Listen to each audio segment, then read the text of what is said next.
in the Emperor. I guess Emperor makes a lot of sense when you know you're queuing into handlock. It's not ladder where it might be zoo. Frothing is a risky card to keep because if you don't have an execute to protect it, you can't really just run it out there. So you're just keeping a combo card in your opening hand? That's kind of interesting. Yeah. So if there's execute, that's big. Yeah, I think maybe a part of it is that like frothing is basically your win condition in this matchup. So like if it's like in the bottom like 20 cards or like 5 cards of your deck, like you pretty much can't win this matchup at all. So I disagree. Like you can draw your whole deck. I think you really want to have answers to their big threats in the early game and a lot of card draw to get through things. You want to be just developing and killing their threats and drawing cards. I don't think you want to keep anything like Warsong Commander. So to keep Frothing is sort of like keeping Warsong Commander, except that Frothing's a much better, just like you can actually play it on turn 3 because it's hard to deal 4 damage. Handlock's good at dealing 3 with Dark Bomb and Hellfire, but it's a lot harder to have Dark Bomb plus Coil. Whoa, Trump's excited about something. Right. Did you see that? Yeah, He's just doing the... That is way too exciting. Oh, I think he's saying like turn 2 rope. How is he roping? Like if I can read his mouth movements, like why is he roping on turn 2? What, has he never played Lifecoach before? I've never seen Trump so excited. Or like so emotional. This is very standard Twilight Drake to like be a little bit like kind of lead with the weak one to see if it gets executed, and it also leads into like a tap giant turn, or does he figure, I have double giant, just go hard? Trump is out of here. Yeah, Trump is not gonna lead, he's gonna leave. he's like, I'm gonna get a drink now. I can use the bathroom, I'll be back in like 2 minutes. I really like Frothing here. Turn. For the Patron Warrior, I like Frothing because he has the execute. So if you show up with Drake or Giant or whatever, you can just kill it. And it's tough to deal with that Frothing. I think the reason you kept it is so you can play it in spots like this. I see. Oh, interesting. I think that's a very interesting play. I think most players, they definitely wouldn't do that. Like just from what I've seen on stream and what I've seen in tournaments. But I definitely want to see like if Lifecoach considers that, and if he just goes for the armor pass. I think holding it in hand is like... I don't know why you'd keep it off the mode if you're not going to play it there. Oh, he kept it as well. But there's a lot of room to play Patron in different ways and be effective. That was a big top deck. Now he has a lot of setup for lethals with Emperor, Warsong, Frothy, Unstable Ghoul, and Deathspite. So this turn he's probably got to deal with that giant, probably like face tank 8, execute it, and then fit in that extra 4 damage. Is that it? Probably. I can't. You just do it. There's no way I'm counting this right now. Yeah. I don't have to. I'm not doing it. It has to be it. Yeah, it's lethal. I think if you swing with Deathspite first, it whirlwinds to Unstable Ghoul. So that's like 1 less damage this way, right? Very impressive play by Lifecoach, like from turn 1. That was like exactly his plan. This is like pretty, like if you ever want to show someone a video of like why Lifecoach ropes all the time, and like what he's considering, this is exactly it. Because like he roped like pretty much every single turn from turn 1 to turn 4, but on turn 5 he just like instantly coined out the Emperor. Which there's like, something tells really me that, important like, here. He just went down to 2 life, which means if instead of playing that Watcher, Trump just realized if he had Dark Bomb face instead of playing that Watcher, then swinging the Deathspite into a 9 attack minion would have just been suicide, and this line of play would not have been possible. So playing that Watcher not only added more damage to the Frothing Berserker, which turned out to be irrelevant, but it missed a huge opportunity to Dark Bomb face and deny the Deathspite swing. No perfect play here. It's pretty bad. He's so low as well. Like we need to take it into consideration how low the druid is on HP.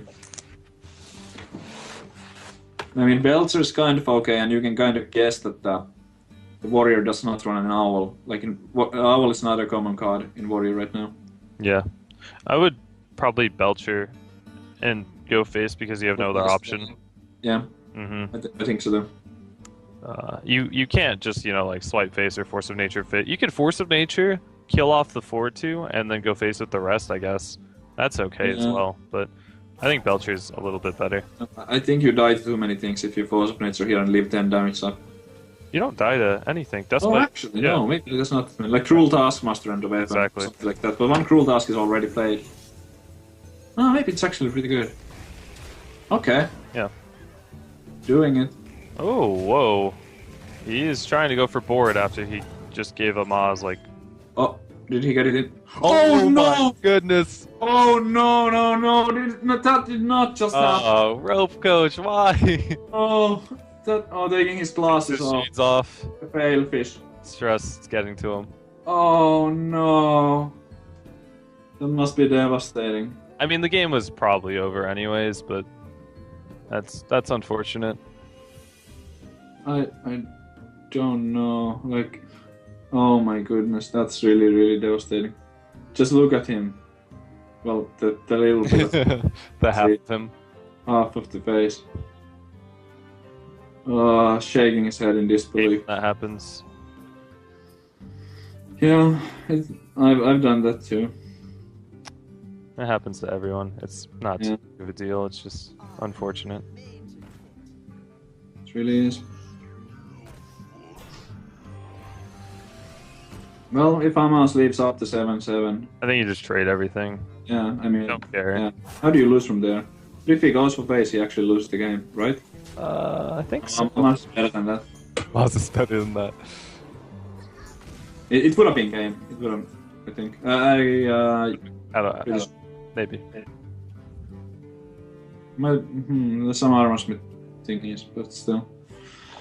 Okay, well, don't give up, coach. Don't give up. Oh man, look at he's not even looking at the game. He's just. I really like Lord Walker Cho. You like him as a card, or you just you like him when it comes out of the sneeze? I like him when it comes out of the sneeze trader. I think that's where, I mean, it's the only time I see it in competitive play. Yeah. Otherwise, it doesn't exist. And Well, that bums me out.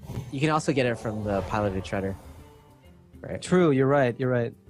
I feel like when that happens, like the Lord Rocker Cho is better for your opponent than you, because you don't always have the option to kill off your own Lord Rocker Cho, but they do, so they can kind of control. Oh my God! This is the anti-Lifecoach card. Oh my God! Lifecoach is going to lose this game.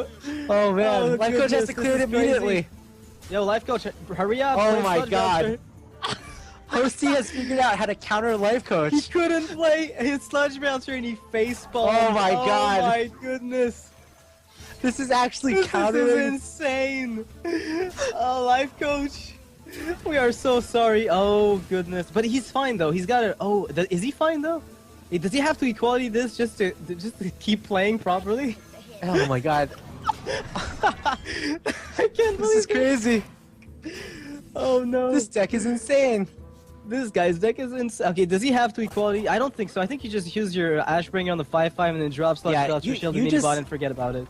Stay calm and just shielded mini bot. There we go. We have to talk extra fast too, because this game is just going so much faster than we expected.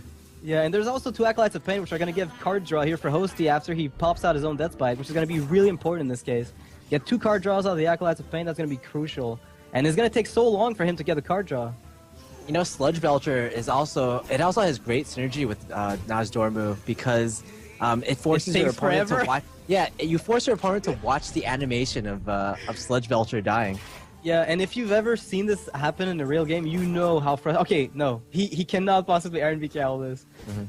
Well, Okay. you can also Iron Beak Owl the Nazdormu just to negate the effect. Is he, okay, he's not gonna do that. He's gonna negate the Acolyte of Pain instead. That would have made no sense at all. It would have been amazing to witness, but it would have made no sense. Alright, so Lifecoach keeping his calm, and you know what? I think he should do some stress testing with his partners where they start the game when Nazdormu comes out.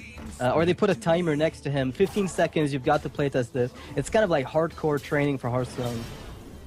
Oh my God. And Lifecoach would get quite a bit of training out of that. This is incredible. I can't believe we're actually witnessing the Nazdormu metagame against Lifecoach. Yeah, and out of all people, Lifecoach has to face Nazdormu. Yeah, this is more fun than I could even believe. Alright, so the True Server Champion can finally get rid of Nazdormu, but he realizes that even though it's annoying, it's not a threat. It's a 1-4. Like, how much do you truly care about a 1-4 in this case? And he has to think fast because the rope is coming. I think Nazdormu has survived on this board for like 4 turns or something. That's pretty insane. Yeah, it means Lifecoach is able to keep his calm. It's like high pressure moment here for him. This is his worst nightmare.